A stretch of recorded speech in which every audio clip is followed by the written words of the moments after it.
That's a good beard. Well done, sir. Thanks, man. Well done, Grant. From a guy who appreciates. Mine's just to cover my double chin. So That's why they exist in the first place. I love it. But good to meet you, Grant. I appreciate the time a lot. I appreciate the field. My dad is, he's a builder and I'm a builder, software and in construction and in whatever. I respect all that fun stuff. I appreciate the builders. So you are in a field that is very, very interesting. Just because my day job, so to speak, is a lot of like AI based segmentation and targeting and optimized messaging and stuff like that. And a lot of what I want to chat with you and ask you about is around a lot of the workflow stuff, a lot of the automation stuff. It's kind of a related subfield. How long have you been doing it? I started this company early last year. Nice. So a little over 14 months. How long and how hard is it to get into? I mean, I love working with the trades. Mm-hmm. I mean, I can tell you do too, because it's an underserved industry. It's an underserved group of people when it comes to software and tech. Yeah. And people, they're small business owners. They're small and medium-sized business owners who are craftsmen and they are solving problems. But oftentimes what happens is they grow their business, but they don't know that they need to also scale their systems and their workflows and like the back end, right? They're just getting this big influx of revenue from new projects. And they're growing, they're hiring people, but their workflows usually take a hit or they just don't scale. And it's easy. It's not hard to get into.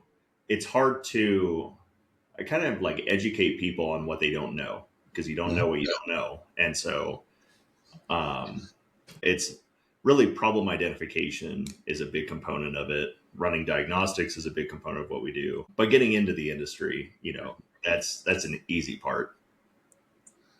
The overlooked side of, what do they say? You fail to the level of your systems. You've gotten your hands dirty. How many people are full of shit in this space? We're like, yeah, I do stuff. And I like the fact that you even mentioned metrics is there we go. I was on an interview the other day where a guy was like, I swear he was trying to catch me off guard and asked me about case studies. And I whipped out several with like detailed, like I was going, here's the ROI, here's the increase in efficiency spend, here was their original budget, here's what it was now, here was the lift and everything else. You could tell he was like, oh, you tracked it. I was like, yeah, because money's at stake. I am astounded at how much of this stuff is going on without that. And, people are like, how much should we spend? It's like, what are you trying to save? What's your budget? What's your pain? How much sleep are you losing at night?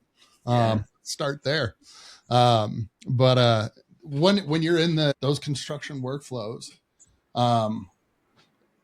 it's kind of interesting because like you talk about that roadmap of how do you diagnose someone's problem. Do you focus on trying to recreate something that you've had success with repeatedly, or do you just go in and go, all right, tell me about your systems, we'll act as a consultant, and then we scratch your itch, so to speak?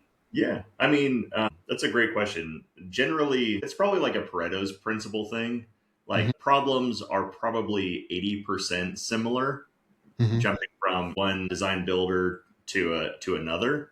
But even though the problem is probably similar, the way that they've built in custom fields or custom objects or anything like that into their systems, those are definitely varied. So it's not really like you can create a plug and play app or an object that just kind of fits the bill immediately. A lot of it is still highly customized, which is why it's super important to really get a deeper understanding of the world that your customer lives in too.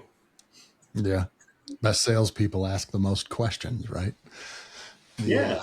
People always assume it's the talking, it's the listening that gets them ahead, right? Very, very cool. And a ton of them too. I assume you're doing like a lot of market sales, a lot of the basically approach finding their customers as well. Do you go through like trying to push them through deals faster as well? Yeah. Not so much deal velocity, but more tracking and trackability and making sure that your pipeline is actually accurate too, in terms of just getting real world data in there. It's the same thing with like any sales org, regardless if you're selling SaaS or home services. You ever get this? Every prospect or client doing Red for like 8 years. And if I had a nickel for every time someone said like, oh yeah, but we're not ready yet. I was like, everybody's held together with duct tape. Like no one has their absolute house in order, including me. It's one of those like, when we get ready, I'm like, you never get there. There is no such thing. It's like, it is kind of one of those kind of journey expertise. And half the time you have the salespeople like, I don't want to enter notes because I don't want it to get me ahead. And you're like, you got to find, I mean, ideally you could do it passively, only so much of that actually works, but painful, man. Absolutely painful. Oh, yeah. Are they using typical CRMs and stuff? So you have to dig into the HubSpot, Salesforce, and that type of thing? Yeah, most are. I mean, Go High Level has become, that's kind of a monster in its own right. But I've Tell me been about actually that one. using, Go High Level. It's a white labeled Kind or of an whitelisted, HubSpot environment, or wannabe HubSpot, I guess. I've dabbled in, like, I think I have 6 or 7 Salesforce certs. I'm certified in pretty much everything HubSpot offered. And I've spent a long portion of my career building out things in CRMs. Uh-huh. And Go High Level, it has a lot of bells and whistles. Just a lot of the bells don't ring like they should, and the whistles, might be off pitch a little bit. It seems like that. It's got a lot of different options and things going on. So like Salesforce, I don't know what Salesforce is doing. I believe HubSpot has lost about 50% of their market cap in the last year.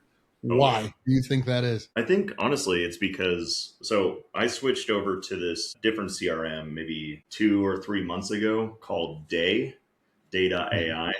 And it's a CRM that uses Claude as the interface. So it's multimodal context in a CRM, meaning it will grab your emails, it will grab, it will sit in on your meetings, it will grab call transcripts, whatever you need, has different skills in its MCP, and it will auto update and enrich your pipeline. It will auto enrich your contacts, everything. And I think tools like that are the reason why HubSpot is losing. So like their entire interface is just the chat interface. Yeah. I mean, there's fields in there, so you can see like the cognitive inaction, you can see the person's role and all that. But the beauty is it auto fills in. I love that. Been wondering that. I think the future of SaaS is that interface. It's just, you're going to show me what I want to see when I want to see it, and you're not going to show me anything else, right? We're getting to the point where there's, like, you can't see, but like this computer I'm working on right here has like 50 tabs open. It's an absolute mess. 47, got like 5 different LLMs simultaneously running, multiple IDEs. And I swear the future is actually just simplicity again. Like, it's not even just mobile first. It's like mobile first, that screen only, maybe an e-ink display or something. Yeah. You're getting there. And I think the part of that too is you have that agent that's actually running in the background and able to just accomplish everything for you, right? It's like, it's running even though you're not, right? Yep. It's taking care of things in the background. Have you played with the Clawbot stuff yet? Have you seen those? There's like that independent, you've got a dedicated kind of server, VPS or whatever, that's basically running, basically not fully enabled, but closer to autonomous. It's a framework that basically can run your browser and a bunch of other stuff on your behalf. I don't know. I honestly haven't. And I see that there's so much opportunity with that, right? It's like taking agentic to the next level. But at least in my workflow right now, I don't really need it from what I'm seeing, I kind of concur. People go like, hey, what have you gotten started with? And I'm like, I'm not touching it yet. I'll let everybody else. I've seen these. Like, I've been in this long enough to see a bunch of bells and whistles show up and look really, really fancy for a couple days and go, I'll let, they showed up. I heard about it. And then 2-3 days later, it's like, oh yeah, we just had a ridiculously large security event. Yeah. 2-3 days later, we're acquired by OpenAI. You go, yeah. We'll see how this goes. But I've definitely come to find out it's actually a lot better to move on the second mover advantage kind of wave. Where you go like, all right, dust has settled. Let's see what actually stuck from that experience. But I am tempted because a lot of it, again, with like automation, what you find out too, which I like, what do you I mean, well, this is going to sound redundant to prior questions, but what do you use it for? Because there's a ton of things where you go like, all right, I can all of a sudden execute all this stuff, and people jump on, fix my emails, update my calendar. And there is a ton of those things where you're just like, how do you identify the right tasks for it? Because again, like same thing with the Claude bot too. I go, most of you don't have enough going on that you need something running 24/7, right? Like I've gotten virtual assistants before and then let them go because I couldn't think of enough things for them to do that were like, it would took me long enough to explain it as it did to actually do it myself kind of thing. It was like, all right, I might as well just do it myself. I mean, that's But the thing is like one of the first, and it's kind of archaic at this point, but anytime I bring on a new client, that's one of the first things that we recommend is just, hey, let's do a time audit. Like turn on Tela or Loom, just record the screen, and we'll have AI basically chapterize your day. So see where you're spending the most amount of time. And, then we'll just essentially classify all of those chapters in one of 4 categories. Like do, which are the ones that only you can do that are super important. Delegate, so either to a bot or to somebody else, like get it off your plate if you're, an owner or operator. Delete, meaning you shouldn't be doing that in the first place. And then defer, meaning, that can wait. Let's push it back. That's I like that. Did you make that up? No, I stole it from somebody. Nice. I forgot. Change the name of it, brand it. Yeah, right. I think actually I first learned about it, not the 4Ds part, but the time audit. I got that from Hormozy. Uh-huh. Is he legit? I think so. I probably take, 85% of his stuff. Just like I actually, so one life hack that I do with all the people that I follow on YouTube, him being one, is I just take their whole YouTube playlist and put it into a notebook, in NotebookLM. Sure. And then basically from there, can concise and break down like, hey, what are the best takeaways from his last video? Or so I don't have to watch the whole thing. I don't have to listen to the fluff, I've got problems like that similarly. I don't even want to check. I probably listen to 7 to 8 hours of podcasts every day. 200 something subreddits, doesn't have a count. But man, I don't know, maybe like 20 or 30 podcasts. And you're pulling and transcribing and then getting the notes and summary. That was one I was actually literally working on a couple days ago because I want to pull in all the YouTube videos, podcasts, and all the Reddit threads and everything else and give me a daily digest that I can do in less than 15 minutes. I get kind of paid to stay ahead of clients in many ways, right? Like absolutely. Yeah. CloudBot thing. They're like, yeah, you tell me, and oftentimes, take care of it for me type of thing. But what does that workflow look like? I'm interested in that workflow. That one is logical to me. I just, I have YouTube as one of the pinned tabs on my screen right now, similar to you. I just have it all listed out. And so really anytime one of the, we'll say top 20 subscriptions that I have on YouTube gets flagged, and no matter what it is, Hormozy drops new interview or whatever, I just grab the link and drop it into his notebook, and then just use the same prompt, like grab the findings from this latest video, add it to the Google Doc. Nice.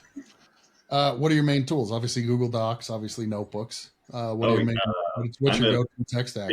Big proponent of Gamma.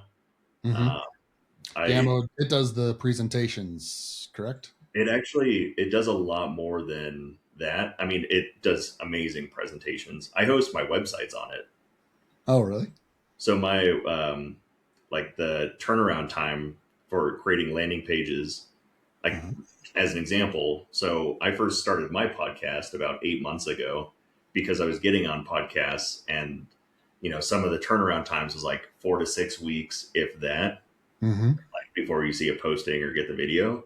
And I was like, oh, I guess it is what it is, but it's crazy that person probably has a VA doing their full video edit and it still takes that long. It makes forecasting for your marketing calendar nearly impossible if podcasts are part of it. And so I was like, okay, I bet I could do it better. I'll try it myself. And just using AI, I've not only gotten the turnaround time to 48 hours. Mm-hmm. So sending, full long form video that's fully edited, clipped it out through Opus automatically.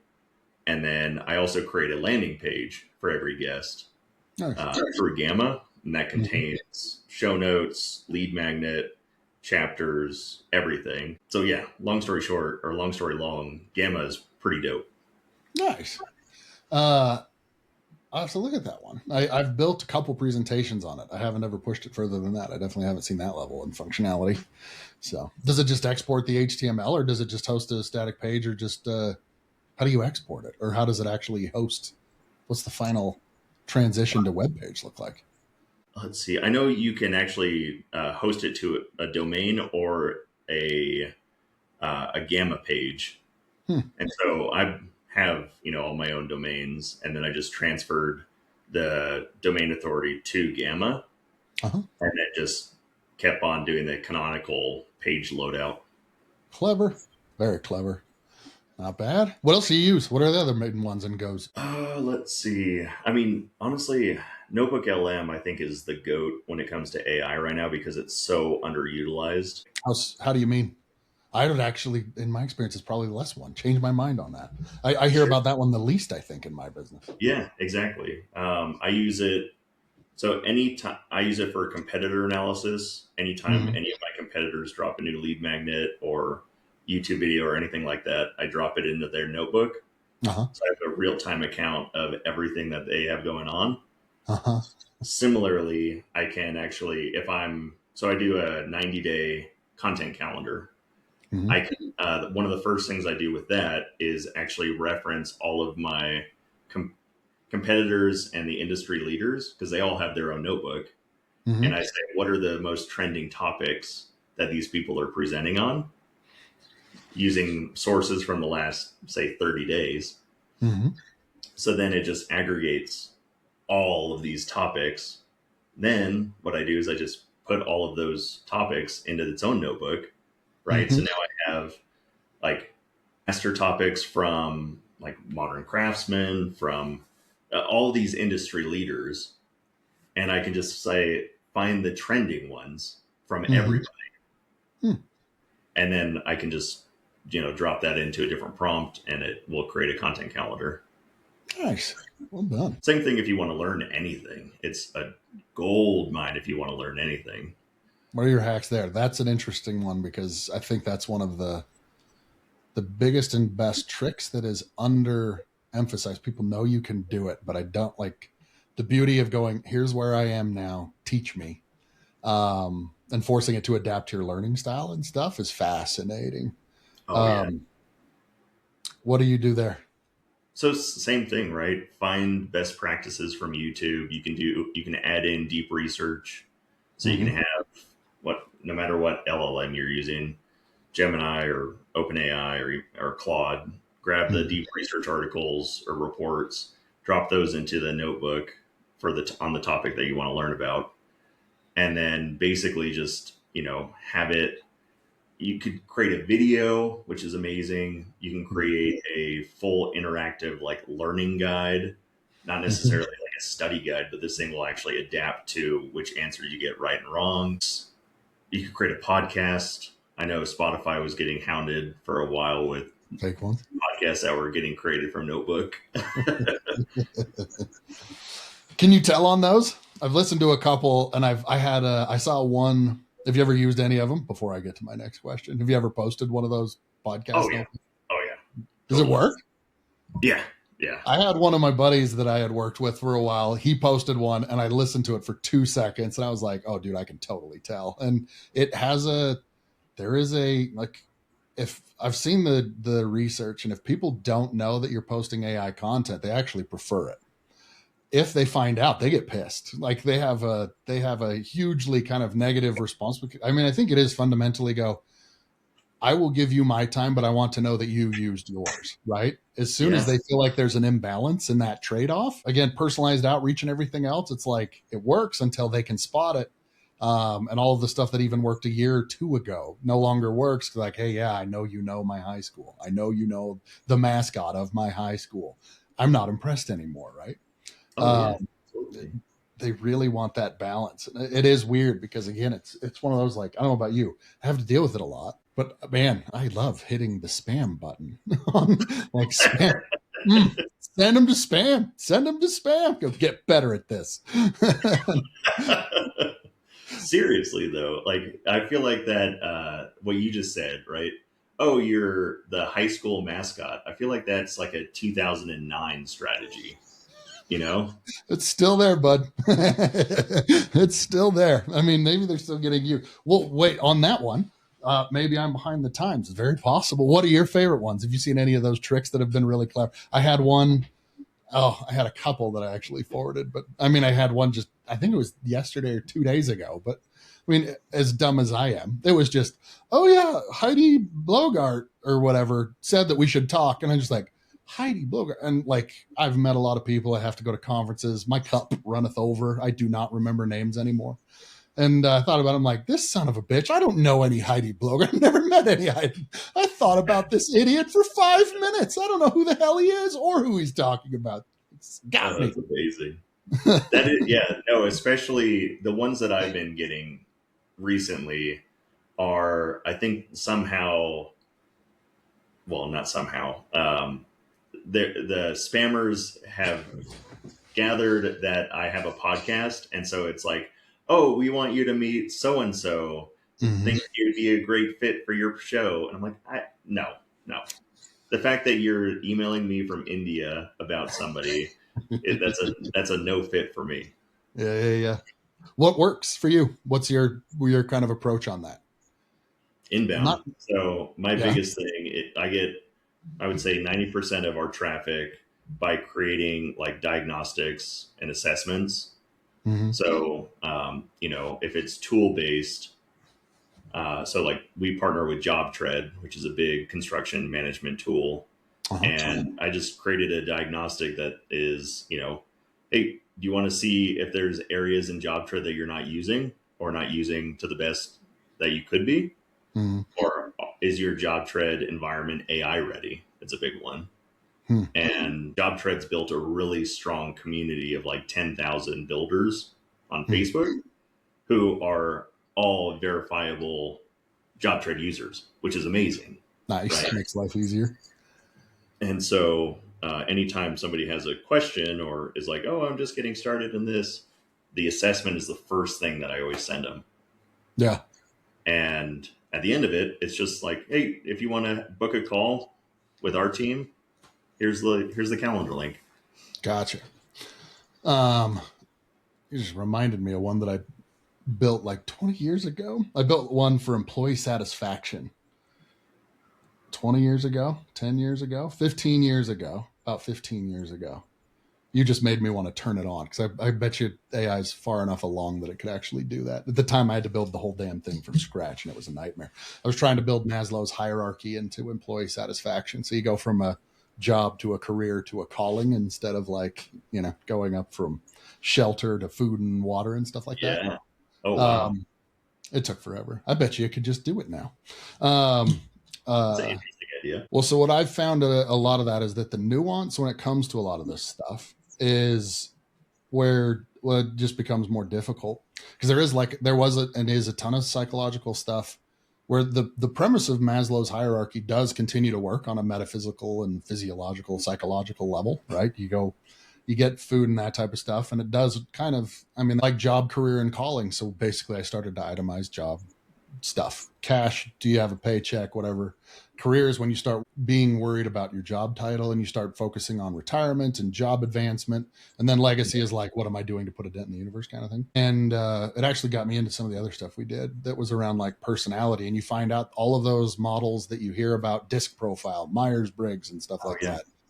And you find out a ton of that stuff is kind of like, it's a great idea, but it's not mathematically good it doesn't read as well as people would like it to. It's not as, they make it sound like it should work just like arithmetic. And you're like, it just doesn't work quite that well. That's another use case. So a friend of mine, Esty, she's a EQ coach.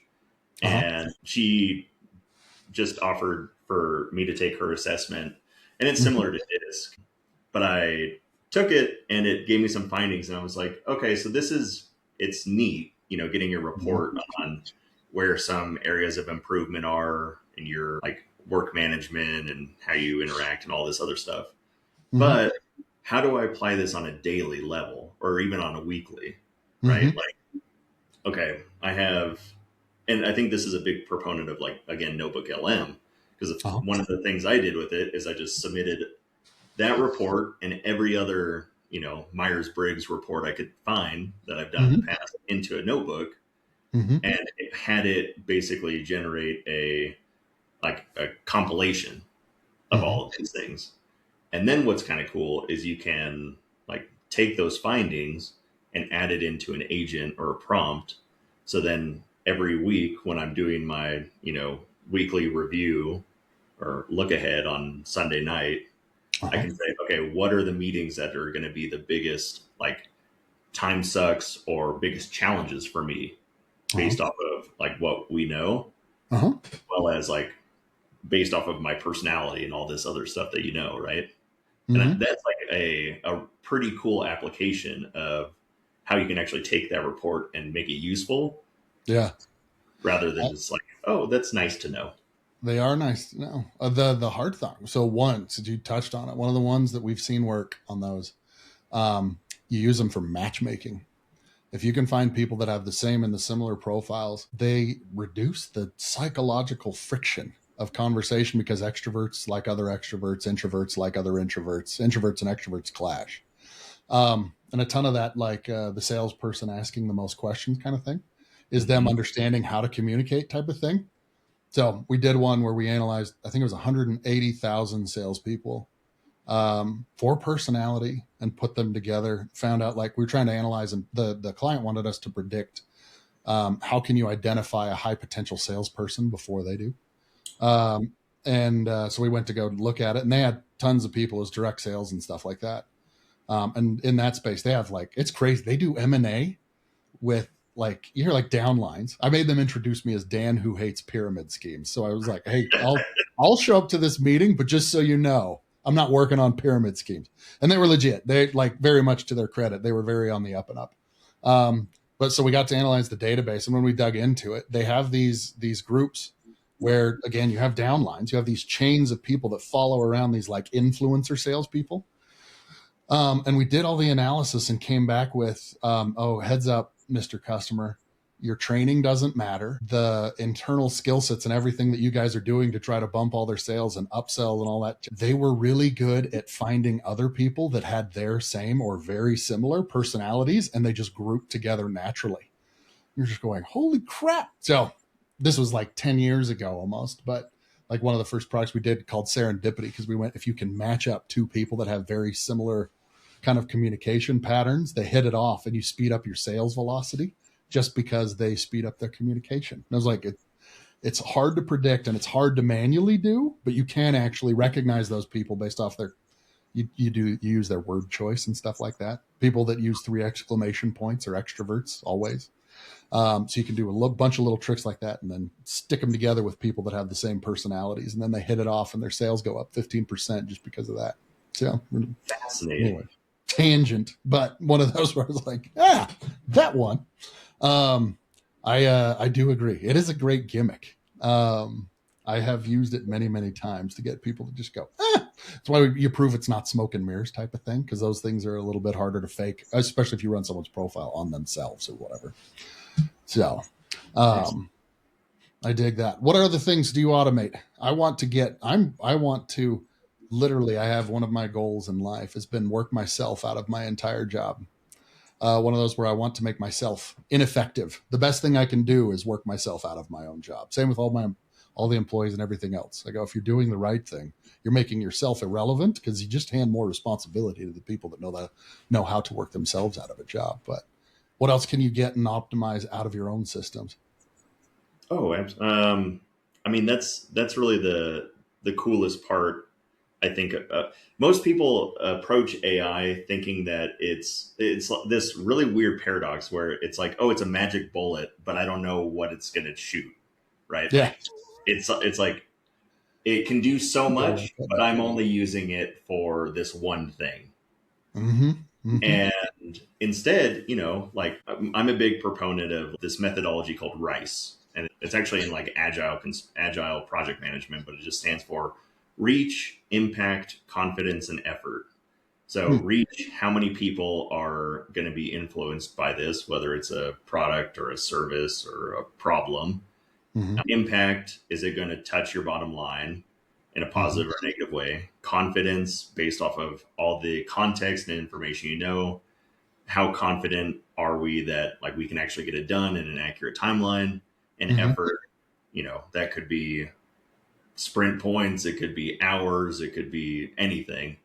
And what's really cool is, let's say you're starting this podcast over, right? Or just like you're starting another podcast. Adding that project to your scope right now, when you've got 6 other things going on, it's probably hard to identify where to prioritize that.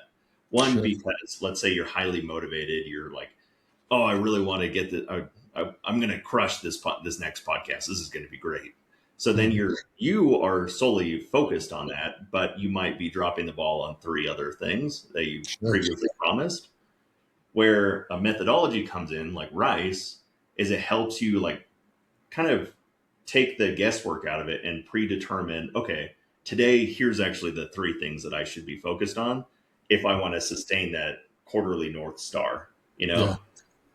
And AI it won't make the decision necessarily for you, but it will give you highly educated guesses in terms of like, here's what we think you should actually be working on today or this week or whatever.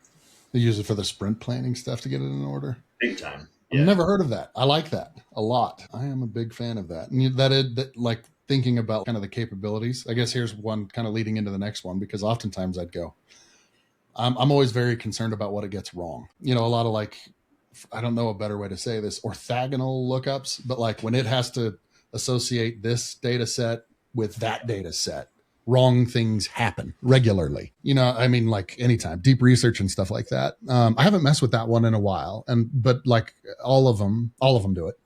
But again, they make up URLs. They combine this half of this URL, half of that URL. They show you the merged and the concatenated version. Their data and stuff like that, right? Column shifts and things like that happen pretty regularly. RICE, I think it could do well. But one of the biggest wins that I've started dabbling with is, so I use Claude all day pretty much. And before I get to the final deliverable, whatever it is that I'm working on, I usually have a notebook in NotebookLM that has, highly specific articles or assets or videos about that topic.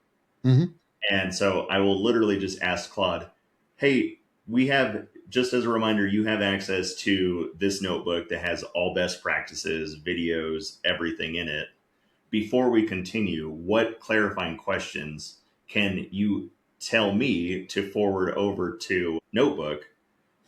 And then basically I just copy and paste that over into Notebook, get the cited answers to those questions and bring them back over. So I'm the middleman between 2 AI models, essentially. I've got a couple when I do blogs, and I go, like part of its prompt is making sure it does heavy op research. So I'm always same thing, uploading. DanBot is my like personal little widget. He's got them, and he's very much programmed to try to call me on any of my bullshit as soon as I tell him to do something. Nice.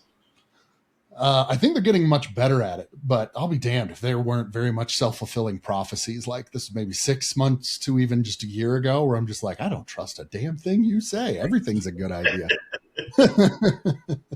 It is true, though. Yeah. The world we know it. I mean, it was fascinating seeing Claude, advertise 3 spots during the Super Bowl, like and just how fast AI imagery and video. I honestly, so talking about that, I was talking to somebody yesterday, and I think that's the reason why like YouTube and Facebook are prioritizing long form content, now is because they know that the speed to deliverable is crazy fast when you're creating short form videos from AI. The long form is a lot harder to replicate. Oh, clever. I was thinking about the content chain too. We used to do that. We'd film long form videos because we could turn it into like 50 different pieces of content all encompassing, right? Yeah. Which, by the way, tell me on this, because I don't do that stuff, right? Again, just not my bailiwick, but it happened to come up yesterday and someone was talking about how, hey, we can post 80% of our platforms almost completely automatically. And then one of the ones I went, oh, but go look, there's N8N templates. I see people mention it all the time or stuff. So I guarantee there's something that splits and posts all your. I was surprised at how many of those didn't work. I don't know if it was just me. Yeah. Wait, say that again. There's so much trash out there. How do you navigate the trash? Where isn't the trash, I guess? I mean, generally you find, you have to do a little bit of digging before you find like references and people on YouTube that you actually start to trust. Yeah. And learn from, right? I'm a part of a group called like the AI Exchange, which every Friday it's a large group of people that get together and talk about applications and workflows. And so generally any time that somebody is referenced in that group, that comes with more than just a grain of salt, because you know that they've kind of pre-vetted that person or that YouTube series or whatever it is. There is a ton of that. I mean, I noticed too, I started looking for like when people do, N8N is one of like the main automation kind of focus. Always look for the screen grabs where they're outlined in green, because then you know they've been executed before, right? The boxes turn green as they actually successful. I go, hey, if it doesn't have green circles, don't check it. That's a good one too. Well, there's a bunch. There's a guy I know that he's kind of, I guess you call him an influencer in AI. And when people do those things on like LinkedIn, we had some like motions and stuff to like track people that we were talking with and stuff like that. So it would like selective alerts. And I noticed that like when people go like, oh yeah, I built this workflow, blah, blah, blah, blah, blah, comment, lead flow, and I'll send it to you. And he hit like all of them, like a ton a day. And so one, I'm like, that's got to be automated. You're not actually there all day, are you? He's like, yeah, I am. And two, I went, what the hell are you doing with all those? And he's like, I've got a folder and I store all of them. I go, how many work? He's like, not many, not many at all. He just has this huge pile. I was like, there's got to be something you can do with those. I mean, because obviously there's like, I don't know if you've seen the Claude N8N MCP and stuff like that described. It builds your workflow. Those don't work, at least in my experience either. It's like it builds a workflow. It doesn't do anything near what it's supposed to, but the joke that I've had a couple buddies I was talking to on this, they're just like, yeah, they're great. Just don't breathe on them or they'll break. So I have a handful that work, but I bet you 90% of the ones that I've started don't, right?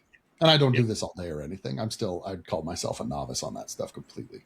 I mean, yeah, it's, somebody dabbles in it for a few hours and then thinks that they can make money. So then they, throw their templates on Gumroad. And 99% of the time, those things won't work because it's application dependent, or the context field is different or anything. There's so many variables when it comes to custom automations that it's so hard to gauge if something will actually work for you. Yeah. Or if it's just going to be a big time suck. Well, the weird thing, and you're kind of trading off, right? Because you get a lot of you have those kind of like, you have the AI agent where you can give them that kind of non-deterministic. They have like the latitude to try stuff. And that's always a great place to start until you make one of those mistakes and you run up a $2,000 or whatever dollar bill based on token consumption where you're like, oops.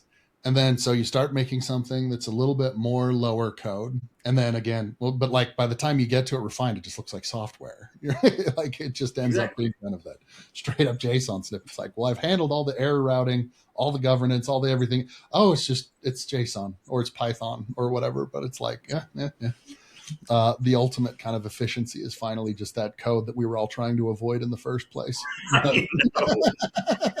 Seriously. It's like there has to be a better way. There's a faster prototype to it, but Oh. It is like one thing I made recently. So I use Todoist, which is just a to-do list app, Uh-huh. and I use it to store everything. So if I come across something on Instagram that I like, I Uh-huh. just, save the link into Todoist as a task in a swipe Sure. file. And I created just a real basic automation that it looks through the swipe file in Todoist every like 10 minutes Mm-hmm. and then will enrich the tasks if the website or the URL is public. So it will grab the URL, feed Mm-hmm. it to an agent, and say, okay, how is this useful? What's the priority scale? Can we add tags to it? So basically, it's taken this, super static swipe file or just Sure. repository of saved links and actually made it useful and then segmented the ones that it deems I should actually pay attention to. It's like you've automated the second brain kind of. You're familiar with the Kind of. term? Yeah. Yeah. Yeah. Yeah, totally. I love those. I have one going back to like Evernote, which I don't know, people still use Evernote, but they're tremendously fascinating because eventually you go back to them and you go, holy crap, that is actually really, really nifty. I found my a bucket list that I made in like 2003. I went back. I was like, oh, I've got actually a couple of these. I've got a lot more to do, but I've got a couple of these. They come in handy. I do think that's a big part of what they're a lot of the next level, if you will, for AI predictions. They call world models, right? Where they're just trying to grasp all of the context. And I think people with the second brain definitely have like a jump start on that premise in terms of like, what are my principles, my interests, my decision making methods, and how does my brain work and how do you adapt to that? Yeah, Um, absolutely. how do I take myself offline? One of the final things I wanted to ask you about was around feedback loops. Like, so you're doing KPIs and stuff like that. It's another one of the big holes that I kind of see in the space. Again, a lot of people don't set up their metrics in the first place, and simultaneously, a lot of that stuff, very much including a ton of my own. I'm always astounded, like, we collect a ton of feedback and then don't actually act on it and like run it back through the system for optimization. What do you use there? What works? I mean, the biggest thing, and it's with anything, you have to be consistent, right? You Yeah. have to know what, like you said, you have to know what your success metrics are, the reason why you're doing the work in the first place, Mm-hmm. and really what you're looking to get out of it. And then setting a consistent schedule of, like I do a weekly review. So every Friday, I literally talk to an AI model and it says, okay, where did you spend time? What does your calendar look like? What was your task list for this week? Did you do all the things that you needed to do to like hit your quarterly? Mm-hmm. Um, and even you don't have to get that granular, but you know, understanding where your areas of opportunity are, even if you do that once a month, right? Just doing a look back Mm-hmm. on, okay, what changed this month? Did we update any workflows? Did we get a new tool or a new tech? Did we change our tech stack? Did we hire anybody? Did we bring on any new clients? That whole thing. If you can just get that into digestible pieces, you can start to understand more and more about your existing workflows. And then again, with like a time audit thing, if you Mm-hmm. couple that with it, you can start to see, oh yeah, I'm spending 80% of my time on client acquisition and Mm-hmm. it's not amounting to what I need it to amount for. Yeah. Dude, when I was in one of my old professors in school, she worked for GE at the time, was like the management program, the best one you could get into, Jack Welch era. Mm-hmm. And she taught in Crotonville, and he used to sit in the back of the class every once in a while.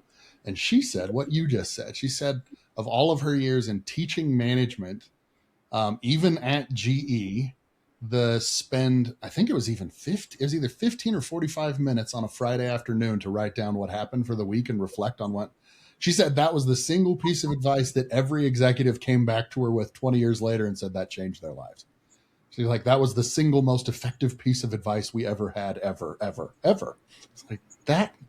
It's like, yeah, yeah. Do a little journaling on a Friday afternoon. Like, oh.